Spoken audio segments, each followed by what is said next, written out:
Maka kata Imam Ghazali, ketika sholat tuh gunakan 3 fungsi itu. Dengarkan, perhatikan, rasakan. Kan kita nggak bisa lihat sholat kita, tapi kita bisa perhatikan kan. Bismillahirrahmanirrahim. Dengarkan. Sudah tuh rasakan, perhatikan. Dengan nama Allah Maha Pengasih. Rasakan kehadiran kita di hadapan Allah. Kalau kehadiran Allah, Allah memang sudah hadir. Memang kehidupannya ada karena Allah Ta'ala. Kita hadirkan bahwa aku ini kecil, tiada apa-apa dan bukan apa-apa. Lalu nampaklah kebesaran Allah Ta'ala tuh. Maka rasa solat itu dengan tunduk, khusyuk, takut, mulailah air mata itu meleleh. Contoh, kalau tidak saya tanya, Pak Amir terasa tak sekarang duduk di atas karpet yang bulu-bulu karpetnya sedang ada di atas kulit kaki kita? Kalau tidak ditanya, enggak. Maka khusyuk itu kesadaran.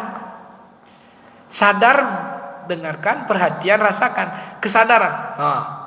Saya sedang pakai baju, kesadaran.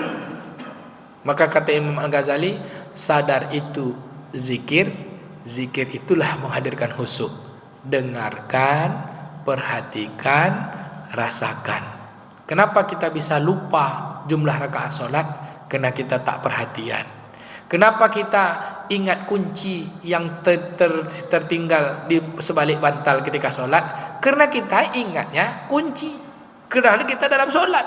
Kenapa sulit? Karena setan tak suka kita sholat baik. Maka berlindunglah kepada Allah sebelum sholat untuk dapatkan khusyuk. Dalam surah Al-Mu'minun juga Allah katakan, Rabbi a'udzubika min hamazatis syayatin wa a'udzubika Rabbi ayyahdurun. Demikian Bapak Ibu, untuk dapatkan khusyuk, dengarkan, perhatikan, rasakan. Dan berlindunglah kepada Allah sebelum sholat kita dari datangnya bisikan-bisikan setan.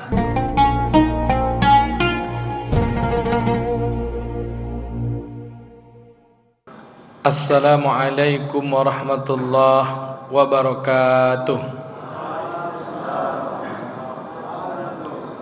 Apa kabar Bapak Ibu semua, sehat? Alhamdulillah. Sudah makan malam? Alhamdulillahirabbil alamin. Nahmaduhu wa nasta'inuhu wa nastaghfiruh wa na'udzu billahi min sururi anfusina wa min sayyiati a'malina, man yahdihillahu fala mudhillalah wa man yudlilhu fala hadiyalah. Asyhadu an la ilaha illallah wahdahu la syarikalah wa asyhadu anna Muhammadan abduhu wa rasuluhu la nabiyya ba'dah. Allahumma salli wa sallim ala sayyidina wa nabina Muhammadin wa ala alihi wa sahbihi ajma'in wa man tabi'ahum bi ihsanin ila yaumil qiyamah.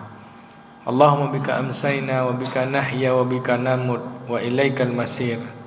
Amsayna ala fitratil Islam wa kalimatil ikhlas wa ala dini nabina Muhammadin sallallahu alaihi wasallam wa ala millati abina Ibrahim hanifa wa makana minal musyrikin.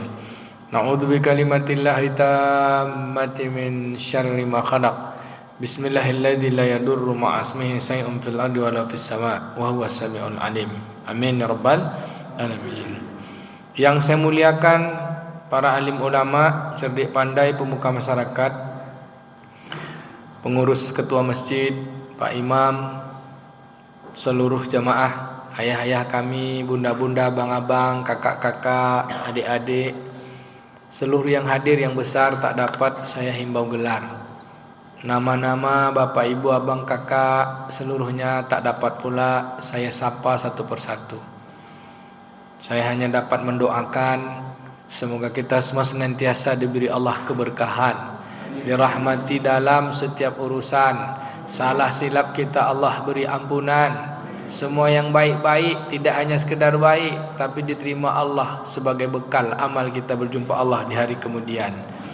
Jika Allah tetapkan satu kepastian, kita punya harapan yang sama, baik orang kaya ataupun miskin papa kedana, baik penguasa ataupun rakyat jelata, harapan kita sama. Semua kesalahan kita, dosa-dosa kita Allah hapuskan dan segala keburukan Allah tutupkan. Dalam untayan doa Nabi mengucapkan, Allahumma ja'alil hayatan ziyadatan li fi kulli khair wa ja'alil mautan rohatan li min kulli syarr. Ya Allah, jadikanlah hidupku ini tambahan amal kebaikan dan jadikan kematianku sebagai penutup dari segala dosa dan keburukan. Amin rabbal alamin. Bapak Ibu hadirin hamba-hamba kekasih Allah, maghrib ini kita sudah berada pada hari Rabu. Maghrib ini dalam hitungan hijriah. Tapi kalau bahasa Indonesia kan masih hari Selasa. Ini Rabu tanggal 12 Safar. Apabila bertemu maghrib maka berubahlah hari. Tapi kalau tahun bulan Syamsiah atau matahari ya, nanti jam 00 dini hari baru dihitung hari yang baru. Bapak Ibu yang dimuliakan Allah, sekarang 12 Safar 1447 Hijriah. Kalau dihitung habis Safar, Rabiul Awal, Rabiul Akhir, Rabiul Awal, Rabiul Akhir, Rajab, Sa'ban. 6 bulan lagi kita, mudah-mudahan Allah sampaikan ke Ramadan. Tak terasa memang 6 bulan Ramadan. Ngaji kita malam ini masih membahas seputar kajian kitab Tazkiyatun Nafs, yaitu sambungan bulan yang lalu. Bulan yang lalu apa, Bu? Lupa. Yang sekarang aja lah. Bulan yang lalu apa, Bu? Qanaah ya. Qanaah artinya merasa cukup dengan semua apa yang Allah tetapkan, tanpa ngeyel, tanpa kita nih ya serah Allah Ta'ala saja. Kita berusaha tapi tidak memaksakan diri, dan kita menerima apa yang Allah tetapkan. Ketika senang kita pandai bersyukur, ketika sulit dan payah kita diberi Allah kekuatan untuk bersabar. Qanaah, dan qanaah itulah orang yang kaya dan orang yang kuat. Kata Nabi, istighna anin nas, tak bergantung dengan manusia, itulah orang yang paling kuat. Bapak Ibu yang dimuliakan Allah, kekuatan itu harus kita tambah kuat lagi. Maka setelah memiliki sifat qanaah, menerima apa yang Allah tetapkan, akan Allah kuatkan lagi dengan kekuatan hati rohani kita menjadi orang yang khusyuk. Jadi dari awal itu kan niat, syukur, sabar, tawakal, mujahadah, ya tak? Kemudian baru qanaah, masuklah kita pada disebut dengan khusyuk. Apa itu khusyuk? Khusyuk di sini bukan bahasa Jawa ya Pak. Saya pernah dulu waktu masih baru tamat kuliah, sampai di Duri itu diketok kata orang pintu hotel. Assalamualaikum katanya. Salam, buka pintu. Gusuk Pak katanya. Hah? Kata. Khusyuk saya bilang. Saya tak tahu gusuk itu rupanya urut. Rupa orang Jawa kalau bilang urut itu gusuk ya Pak. Kalau kita orang Melayu urut lah. Khusyuk ini selalu kita terjemahkan dengan makna konsentrasi. Betul Bu? Salah Bu. Kalau konsentrasi tidak memperhatikan yang lain ya, bisa jadi betul, tapi makna khusyuk sesungguhnya tidak itu. Dalam bahasa umumnya khusyuk itu sering kita gunakan dengan kata fokus, ya kan gitu. Fokus, perhatian, tidak ada kepada yang lain. Itulah yang menjadi perhatian yang paling utama. Khusyuk itu kefokusan, perhatian kita untuk sungguh-sungguh pada apa yang kita lakukan. Di antara banyak hari ini yang paling khusyuk manusia melakukannya 2 perkara. Bukan sholat. Yang paling khusyuk di antara hasil penelitian ya Pak ya, yang paling khusyuk orang melakukannya 2 perkara. Yang pertama, makan ketika lapar. Saking laparnya makan, maka mertua lewat pun tak ingat dia lagi Pak. Dia makan ketika lapar, saking khusyuknya tak pakai lauk pun enak. Betul tak Bang Ade? Ya. Jadi khusyuk itu perhatian dan fokus menikmati apa yang kita lakukan. Yang kedua, khusyuk itu yang banyak fenomena hari ini, main game. Itu kalau udah main game Pak, dipanggil pun lupa. Bukan hakim. Itu hakim anak saya Pak. Kalau udah main game Bang, kata istrinya, pokoknya itu saja fokusnya, sehingga lupa yang lain. Bahkan dengan fokus itu lapar lupa, tugas yang lain lupa, menjadi sesuatu yang asik. Betul, Bu? Dalam fenomena keseharian yang menjadi khusyuk aktivitas kehidupan manusia adalah duit. Piti maswa. Kalau gini sarang ngewa. Ya. Asal sudah duit, yang lain tinggal tuh.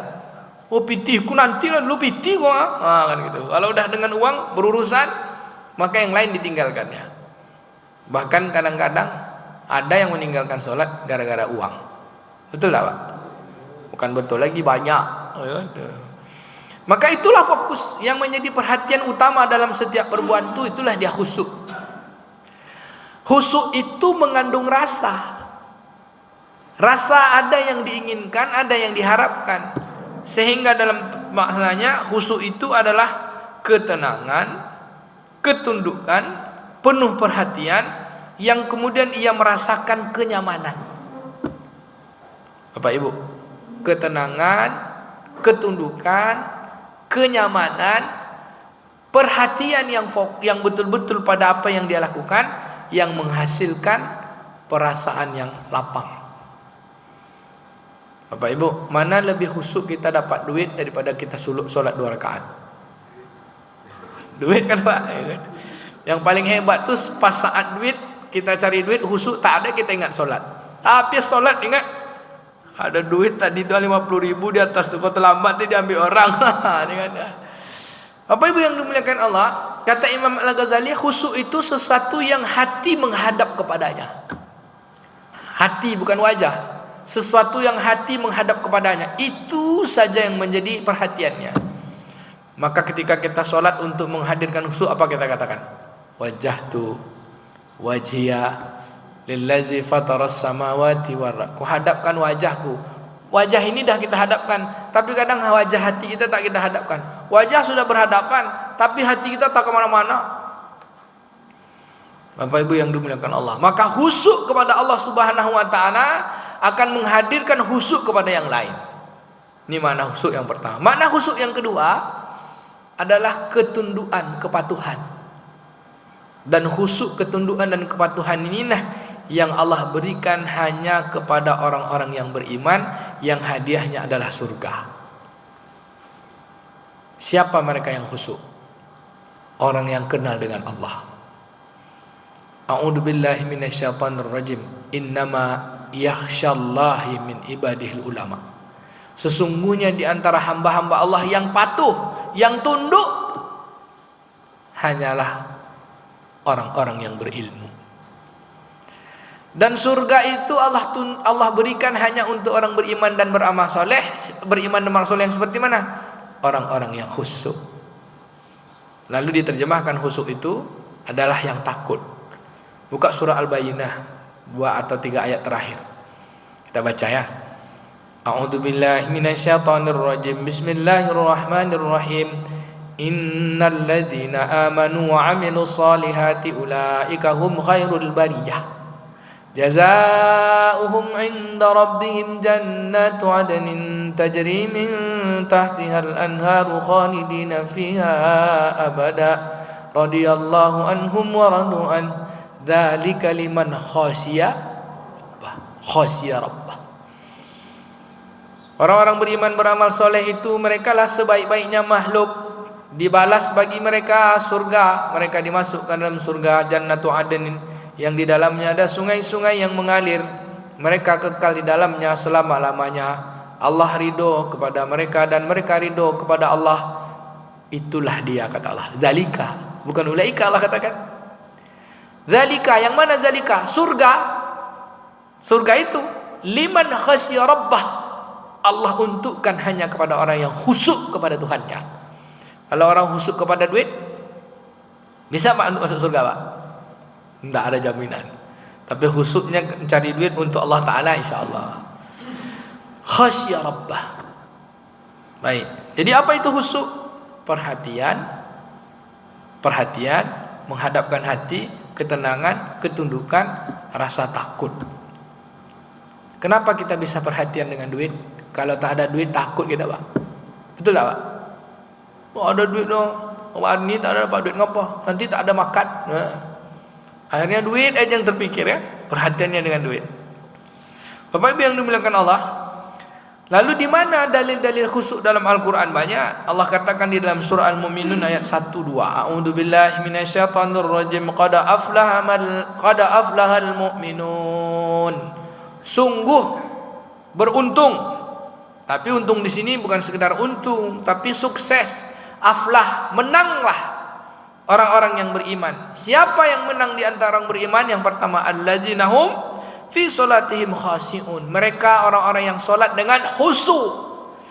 Ada tak orang beriman solat yang tak beruntung? Ada. Siapa? Yang solatnya tak khusyuk. Siapa mereka? Sahun. Fawailul lil musallim allazina hum an salatihim sahun. Apa tu sahun? Lalai. Berarti lawannya khusyuk adalah lalai. Bapak Ibu yang dimuliakan Allah, disebutkan oleh Imam Al-Ghazali, khusyuk yang dimaksud adalah hadirnya hati, ketundukannya hati, tenangnya hati, terutama dari seluruh urusan kita hanya kepada Allah Subhanahu wa taala. Jika sudah khusyuk kepada Allah taala, maka Allah akan sampaikan kepada seluruh urusan apa saja yang menjadi kebaikan baginya. Bukan kesenangan ya. Bukan kesenangan. Nanti kalau bilang awak dah salat nah, udah di sini, tapi tak juga senang-senang. Kan gitu. Saya ulangi lagi.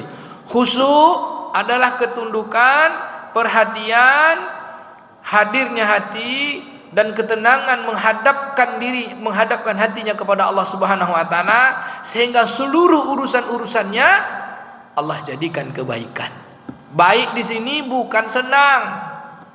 Kalau senang baik, nanti Allah Subhanahu wa taala tak adil, orang yang tak senang tak masuk surga. Senang dan susah itu hanya ujian.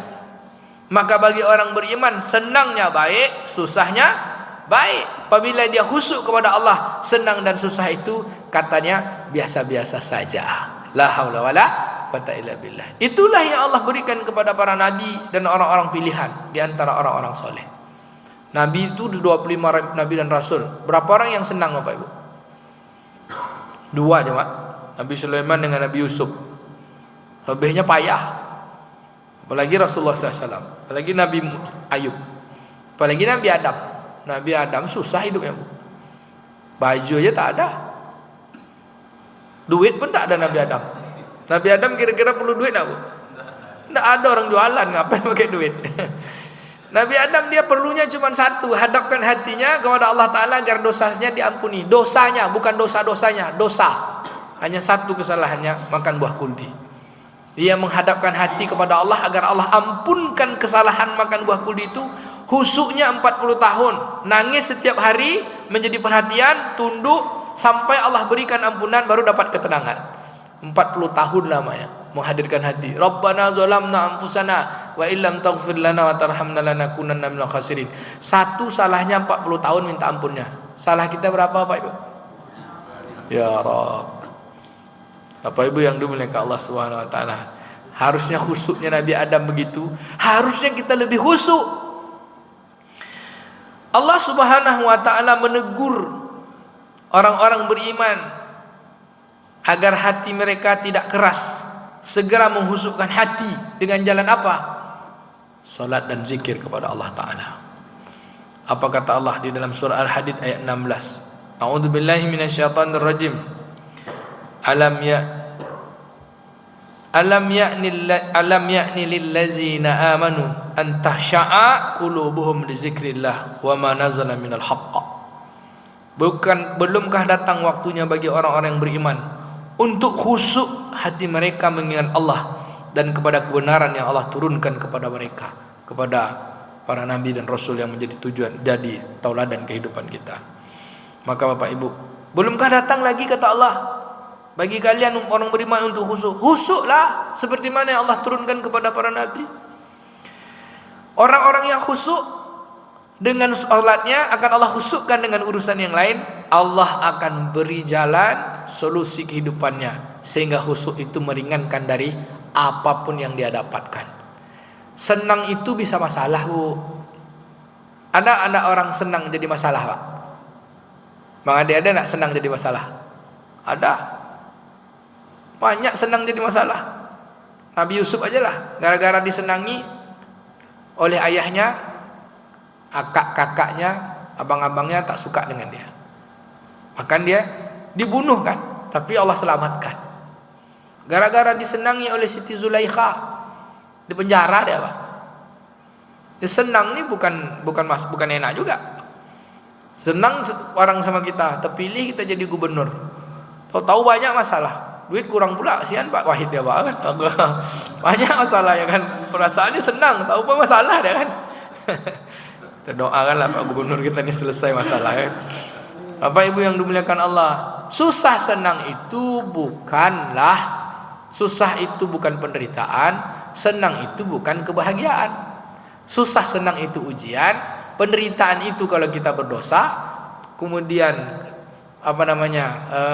penderitaan itu kalau kita berdosa. Ketika kita senang kita berdosa, ketika kita susah berdosa, itulah dia celaka. Nauzubillah. Bapak Ibu yang dimuliakan Allah Ta'ala, ini hadis luar biasa nih. Apa kata Nabi? An Utsman ibnu Affan radhiyallahu anhu qala sami'tu Rasulullah sallallahu alaihi wasallam yaqul ma min amril muslimin tahduruhu salata maktubah fayuhsina wudu'ha wa khusyu'aha wa raku'aha illa kanat kafaratan lima qablaha min zunubi ma lam tu'ta kabirah wa dhalika dahra kullah.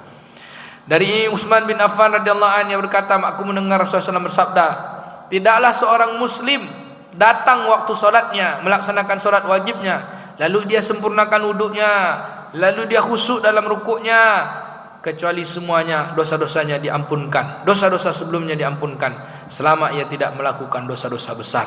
Ini berlaku sepanjang masa, kata Nabi. Wadzalika dahra kullahu. Khusyuk. Allah kasih kita ujian senang, Allah kasih ujian susah. Tapi kalau kita khusyuk, Allah jadikan semuanya jadi solusi. Dalam surah Al-Baqarah ayat 45. A'udzubillahi minasyaitonir rajim. Wasta'inu bisabri wassalah wa innaha lakabiratun illa 'alal khashiin. Minta tolonglah kepada Allah dengan sabar dan solat. Sabar dan solat itu berat, kata Allah. Bukan sekedar berat, lakabiratun, sangat berat.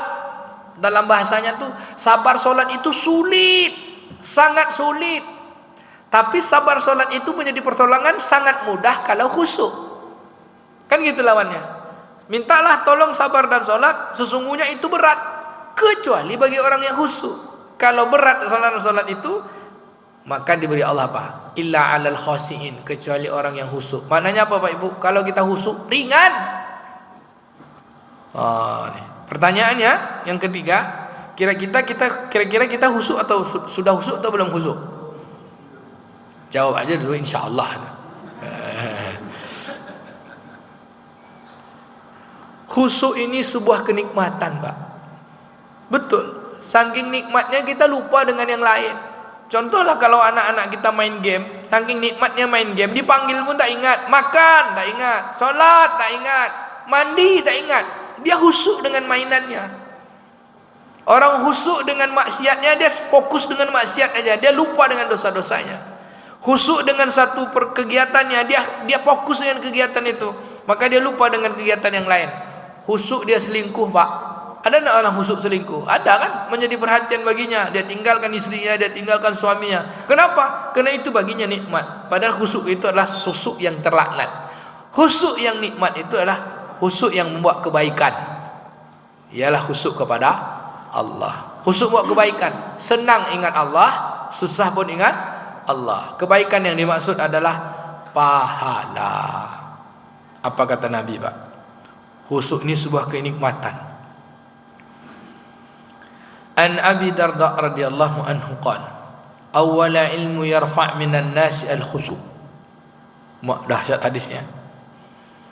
Sesungguhnya ilmu yang paling pertama di dunia ini Allah angkat dari kehidupan manusia adalah ilmu tentang khusyuk. Makanya kita susah khusyuk, Pak, karena ilmunya udah diangkat. Tapi kalau main game ndak susah khusyuk ya tak? Iya game. Ndak salah lagi. Bapak Ibu yang dimuliakan Allah, maka khusyuk ini perlu diusahakan. Ketika khusyuk itu datang, maka seluruh urusan kita jadi ringan. Seluruh masalah kita jadi ringan, seluruh beban kita jadi ringan. Kenapa? Karena kita fokus bersandar hanya kepada Allah. Lalu bagaimana kita mendapatkan khusyuk? Bapak Ibu, khusyuk itu perhatian yang fokus, nyaman, tenang, tidak ada beban dalam khusyuk, walaupun sulit. Saya tengok anak-anak main game tuh. Anak main game, diajaklah saya main game. Ada PS tuh ya Pak, yang main bola kau. Stres kita, dia santai aja, enak dah berjam-jam. Kita nak tahu mainkannya, tendang bola sini masuk. Cuma mainkan dia? Karena dia nyaman aja, akhirnya dia menikmati. Bapak Ibu yang dimuliakan Allah Ta'ala, begitulah kalau kita dah khusyuk seberat apapun nyaman aja. Pertanyaannya, kita jalankan hidup ini nyaman tak? Jawab aja dulu insyaAllah. Maka untuk dapatkan semua keadaan yang nyaman, keadaan yang indah itu, agar jaminan kebaikan-kebaikan kehidupan kita, tadi Allah katakan orang-orang beriman itu beramal soleh, Allah akan balas kepada mereka surga yang di dalamnya kekal, mereka kekal selama-lama di dalamnya, Allah ridho kepada mereka. Itulah surga yang Allah peruntukkan bagi orang-orang yang khusyuk kepada Allah. Maka untuk mendapatkan khusyuk kepada Allah, syarat pertamanya ma'rifatullah, harus kenal dengan Allah. Pak, kenapa anak-anak kita suka main game? Karena dia tahu cara memainkannya. Kenapa kita khusyuk dengan uang? Karena kita tahu gunanya uang. Kenapa kita khusyuk makan ketika lapar? Karena kita tahu makan itu menyelesaikan lapar kita. Kenapa kita tidak khusyuk menghadap Allah Ta'ala dalam solat? Karena kita belum kenal Allah, kalau Allah menyelesaikan urusan-urusan kita. Maka syarat khusyuk yang pertama itu ma'rifatullah. Bagaimana cara mengenal Allah Ta'ala? Seperti mana kenalnya kita dengan uang. Kita tidak mensepertikan Allah dengan uang, tapi seperti mana kita kenalnya dengan uang, seperti mana kenalnya kita dengan makan, seperti mana kita kenalnya dengan pekerjaan yang kemudian menyelesaikan masalah-masalah kita. Harusnya Allah lebih kita kenal dari semuanya. Kena kenal yang semua selain Allah dia akan sirna, tapi kenal dengan Allah dia akan kekal selama-lamanya. Maka syaratnya kenal. Pertanyaan ketiga berikutnya, sudah sejauh mana kita mengenal Allah? Lalu apa syarat kenal? Syarat kenal itu sebut namanya. Tidaklah seorang itu kenal kalau tak tahu namanya. Ditanya orang, Pak, Bapak kenal dengan ketua masjid Munawarah Jalan Meranti itu? Kenal. Kayak mana orangnya? Orangnya baik, pensiunan Pemprov, kayak kacamata dia, gitu kan. Baik orangnya, suka senyum. Iya, sehat Bapak tuh, sehat. Kenal Bapak? Kenal. Siapa namanya Pak? Itulah saya tak tahu namanya itu. Nah, namanya tak tahu, tapi karakternya tahu. Kira-kira kenal enggak Pak? Enggak. Siapa namanya? Nah, berarti kenal. Itu. Pak Abdul Hafiz, ya kan? Mantan pejabat Pemprov Riau di zamannya waktu Pak Salih Yasin. Pak Rusli Jainal lewat. Bapak Ibu yang dimuliakan Allah, maka begitu juga ada orang dia menyebut kenal dengan Allah Ta'ala, kenal dengan Tuhannya, tapi tak mau nyebut nama Allah. Bagaimana bisa khusyuk dengan Allah kalau tak menyebut nama Allah? Mari kita berdoa, semoga yang di atas menerima, mengabulkan keinginan kita. Yang di atas itu loteng. Ada orang tak mau nyebut nama Allah, sebutnya di atas. Allah itu disebut Iqra bismi rabbikal ladzi khalaq. Bacalah dengan menyebut nama Tuhanmu yang menciptakan. Siapa nama Tuhan itu? Allah. Demi Allah kita tak akan dapatkan keperhatian, kehusukan, ketundukan, kenyamanan bersama Allah kalau tak sebut nama Allah. Maka untuk dapatkan husuk dalam solat itu, sudah menyebut nama Allah aja belum tentu husuk, apalagi tak sebut. Betul Pak? Kata Nabi dengan para sahabat, jaddidu imanukum, perbaharuilah iman kalian. Kaifan ujaddidu imanana ya Rasulullah? Gimana cara perbarui iman kami? Kata Nabi, aksiru min qauli la ilaha illallah. Banyak-banyak ucap la ilaha illallah, la ilaha illallah, la ilaha illallah, la ilaha illallah. Agar berasa dia. Hari ini hasil penelitian kami, penelitian komunikasi, secara verbal yang paling banyak diucapkan orang duit memang Pak. Duit. Ada piti, ada can. Sehingga duit itu Pak memang jadi orientasi. Dia masuk dalam rasa, menjadi perhatian, masuk dalam rasa. Hilang duit menggeletek langsung. Kalau hilang solat menggeletek apa? Ya kan itu. Hilang solatnya 1 rakaat tak ada menggeletek. Hilang duitnya 10.000 lama mikirnya. Tidak ibu, tidak saya, sama kita nih ya kan? Ya, kebesaran duit itu sudah masuk dalam hati kita. Bisakah kita menimpa kebesaran duit itu? Bisa. Dengan cara apa? Timpakan dia dengan kebesaran yang lebih besar daripada itu. Siapa? Allah. Maka sebutlah Allah siang, pagi dan petang. Alladzina yazkurunallaha qiyaman wa qu'udan. Orang-orang yang berzikir pada Allah saat berdiri, saat duduk, dan waktu pagi dan petang. Wasabbihu bukratan wa asila. Bertasbihlah padanya pagi dan petang. Bapak Ibu baca La ilaha illallah subhanallah walhamdulillah la ilaha illallah wa akbar. Maha hebatnya Allah. Maka syarat khusyuk pertama sebut nama Allah. Dalam solat itu kita nyebut nama Allah tak Pak? Nyebut nama Allah. Makanya dalam solat khusyuk yang paling utama khusyuk dalam solat. Khusyuk makan dah jelas. Khusyuk tidur, kalau tidur memang dah khusyuk ya Pak. Saking khusyuknya tak tahu apa-apa kita lagi. Khusyuk makan, khusyuk bekerja, khusyuk main game, khusyuk main badminton. Main badminton tuh khusyuk tuh Pak Amir. Apa buktinya? Disuruh kawan keluar tak mau. Awak baru 1 kali, tambah lah 2 katanya. Marah dia kalau digeser. Awak baru sekali main dan disuruh berhenti katanya. Itu saking khusyuknya dia. Tapi kalau kita sholat, ndeh lama Pak Imam boleh. Panjang lo ayatnya. Pas sholat sunat Pak, rukuknya entah kemana, sujudnya entah kemana. Pas assalamualaikum langsung terbang. Orang berzikir Allahumma antas salam, dia berzikir Allahumma lantas jalan. Bukan di masjid ini, masjid lain. Bagaimana mungkin kita bisa khusyuk kepada Allah kalau kita tak perhatian dengan amal-amal kepada Allah? Maka seperti sholat tadi kan, kita sebut nama Allah dalam takbir. Untuk mendapatkan rasa kita menghadapkan hati, menghadapkan diri kepada Allah. Allahu Akbar. Sudah kita katakan Allah lah yang maha besar dari segala yang besar. Bukan besar ukurannya, tapi agungnya di atas segala apa yang kita sebut, yang kita ketahui. Jauh segala lebih besar dari semuanya. Maka putuslah segala sesuatu kecil.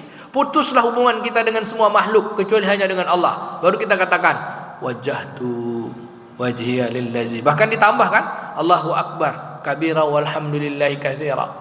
Kan artinya Allahu Akbar. Kan takbir kita Allahu Akbar. Lalu kita katakan Allahu Akbar lagi. Kabira. Allah maha besar. Kabira walhamdulillah. Maha besar. Segala puji bagi Allah yang disebut pujinya pagi dan petang. Kuhadapkan wajahku kepadanya. Lillazi fataras samawati wal hanifam. Aku ini betul-betul patuh, hanif, musliman. Wa ma ana minal musyrikin. Aku bukan orang yang mempersekutukanmu dengan duit ya Allah. Aku bukan orang yang mempersekutukanmu dengan jabatan ya Allah. Aku bukan mempersekutukanmu dengan pangkat ya Allah. Aku bukan orang yang mempersekutukanmu dengan tuhan-tuhan yang lain ya Allah. Aku hadapkan wajahku hanya kepadamu ya Allah, wajah hatiku. Maka kalau tafsir ini secara tasawuf, kalau hati kita menghadap yang lain, berarti kita syirik sebenarnya Pak. Begitu Pak. Tapi secara fikih tidak. Maka janganlah hati kita ini punya tempat yang lain kecuali hanya Allah. Gimana caranya? Zikir memang. Tak ada obat yang menghadirkan khusyuk kecuali zikir. Zikir itu menyebut apa yang paling banyak kita sebut, maka dia akan masuk ke dalam hati. Sebut duit banyak, duit masuk. Sebut pangkat, pangkat masuk. Tapi kalau sebut Allah banyak, insya Allah Allah yang masuk. Nanti takut kita ketika malaikat Jibril, malaikat Israel datang, karena hari-hari kita nyebut duit, hari-hari kita nyebut pangkat, hari-hari nyebut ini, pas ditarik sakaratul maut Pak, piti den mano gitu. Kan banyak kejadian dan kisah kan Bu. Saya ingat dulu waktu tahun 94, dokter rumah sakit umum, saya sebut nama dokternya, meninggallah salah seorang yang hari-harinya nyebut, boleh ya disebut ya, kisah ini memang kisah nyata. Dia bilang apa? Rintis, rintis, rintis, rintis, rintis, rintis, rintis gitu. Setiap pagi dia nyebut rintis, rintis, rintis, rintis. Pusat, pusat, pusat, pusat, pusat. Oplet, stokar oplet. Maka ketika nazak terakhir itu disebut rintis, gitu ya. Bang Ade tak tahu tuh rintis tuh. Tahu ya kan? Hah? Ya kecil-kecil. Saya udah besar-besar waktu itu. Saya sekolah tuh kan saya tinggal di Rintis, Tanjung Uru. Nyunguru kan pembaru kerang sekarang enggak ada lagi. Maka itu paling banyak diucapkan. Satu hari pergilah Bapak Ibu kalau mau ke Jakarta, ini kan yang paling banyak diucapkan orang. Maka dia akan masuk ke dalam hati itu. Pergi Ibu ke Jakarta sampai di bandara, sebelum masuk itu kan ada petugas yang menawarkan oleh-oleh. Dari jam 8 pagi sampai jam 4 sore itu aja dia omong. Mau kita belanja atau tidak itu aja dia omong. Bapak Ibu oleh-olehnya. Bapak Ibu oleh-olehnya. Bapak Ibu oleh-olehnya. Dalam 1 jam berapa dia ngomong? Itu nanti takutnya di waktu tua ngomongnya Bapak Ibu oleh-olehnya. Bapak Ibu oleh-olehnya. Takutnya ketika malaikat Israel datang, Bapak Ibu oleh-olehnya. Karena itu yang paling banyak terekam dalam hati kita. Maka Nabi katakan aksiru min qauli la ilaha illallah, banyak-banyak ucap la ilaha illallah sampai-sampai orang mengatakan kamu gila. Gila maknanya tuh bukan gila hilang ingatan. Kalau bahasanya tuh maniak. Maniak tahu Bu? Hobi yang melampau. Kan itu tuh. Bisa 8 jam dia katakan Bapak Ibu oleh-olehnya. Sedih juga saya Pak, tapi dia digaji kan. Gajinya UMR lah, anggaplah 3.400.000 hanya untuk ngomong Bapak Ibu oleh-olehnya, ada lempuk durian, ada ini sebagainya. Bapak Ibu oleh-olehnya, Bapak Ibu oleh 8 jam dia. Adakah kita 8 jam mau menyebut Allah, la ilaha illallah, la ilaha illallah, la ilaha illallah? Kalau ada pernah kita berzikir 8 jam saya bayar 1 juta sekarang. Baru aja 15 menit berzikir langsung kita bilang, onde lamo nyolei. Iya, Bu. Iyo aja lah. Iya.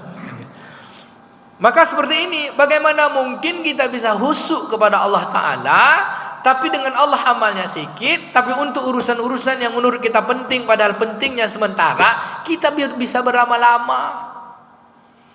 Ya kan? Mari hari ini kita husuk dengan Allah Ta'ala, membaca Quran, usahakanlah 1 jam Pak. Kita kadang-kadang mau 1 juz Pak baca Quran nih, jadi beban. Betul tak Bu? 1 juz baca Quran kadang-kadang kita punya target, itu pun jadi beban. Baru 3 lembar dah kita hitung. Tuh. Wah, 3. Undi banyak lah. Bukan ibu saya tuh. Kalau ibu enggak, ibu hebat. Iya Bu. Sama ya Bu. Ya.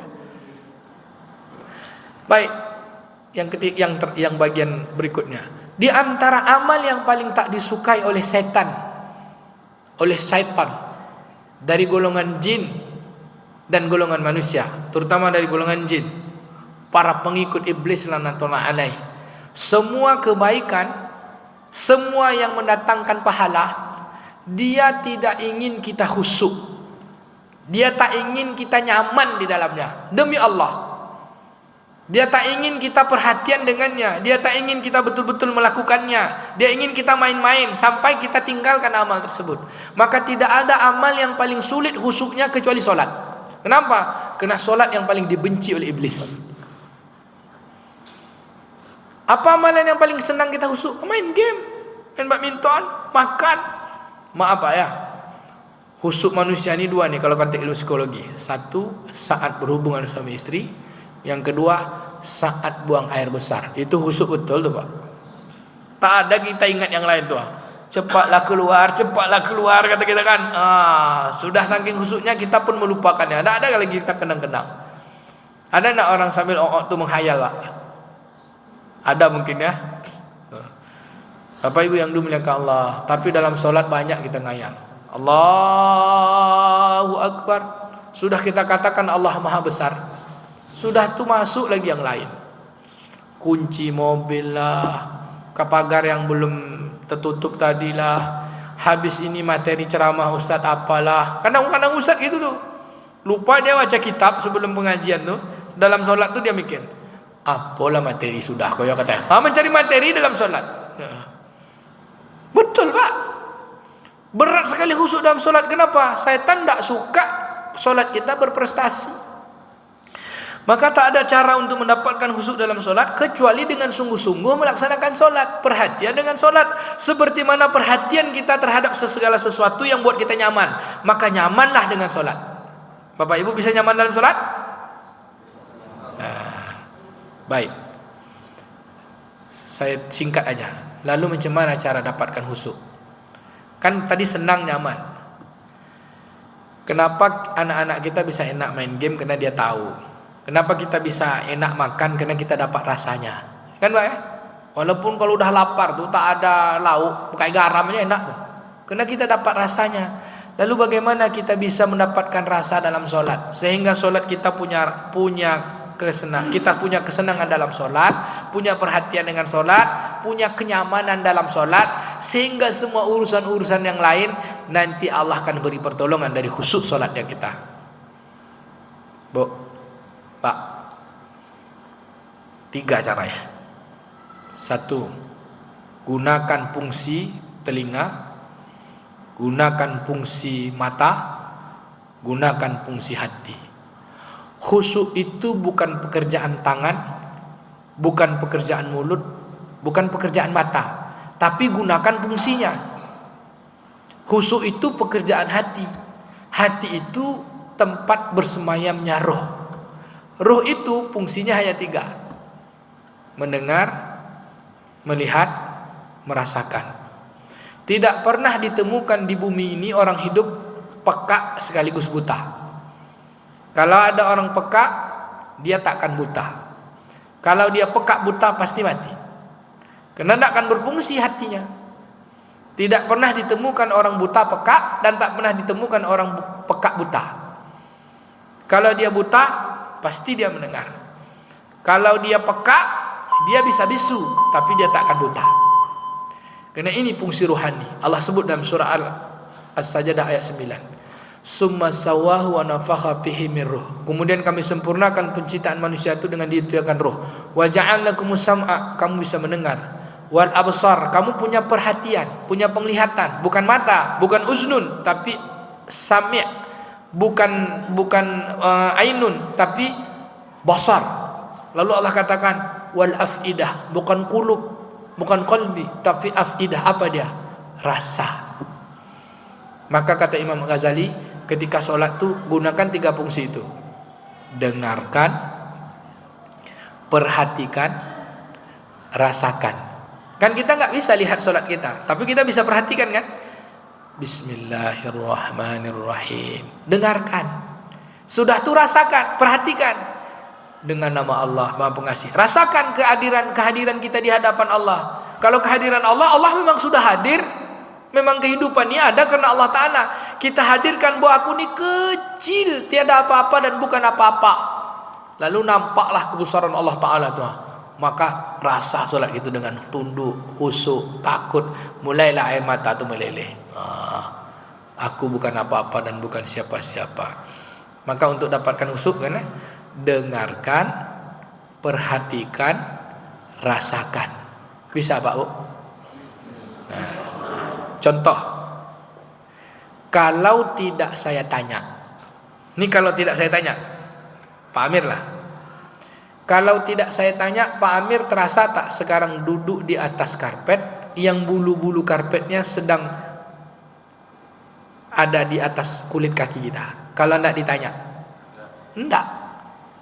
Maka khusyuk itu kesadaran.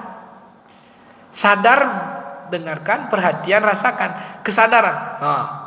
Saya sedang pakai baju, kesadaran. Maka kata Imam Al-Ghazali, sadar itu zikir, zikir itulah menghadirkan khusyuk.